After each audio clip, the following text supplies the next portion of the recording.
Mykolo Riomerio universiteto biblioteka. Kelias į ateitį prasideda čia. Jeigu taip teoriškai žvelgiant pagal žodyną, tai turbūt vieta, kur išduoda knygas. Tai yra ta vieta, kur formuojasi naujas specialistas.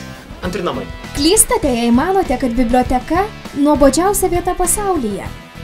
Kadangi dažnai tenka minti šitas bibliotekos koridorius, tai mane ypatingai džiugina tai, kad čia yra taip dažnai besikeičiančios meno parodos. Ką tik atėjau, arabų kalbą pradėjau mokytis, tai irgi galima rasti literatūros pas mumis, tai aš labai džiaugiuosi ir dėl to aš čia būnu.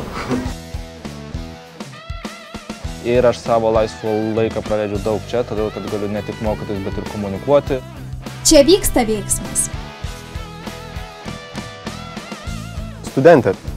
Dieną biblioteka kaip biblioteka, bet palauktų, kol sutems. Galima net ir dieną pamiegojus, naktį čia padirbėti, yra tokių žmonių. Vienu metu bibliotekoje gali dirbti 500 lankytojų. Čia susitinka 6000 akių per parą. Man patinka knygos, bet dar labiau man patinka žmonės, kurie čia ateina, nes tai žinantys, ko nori žmonės.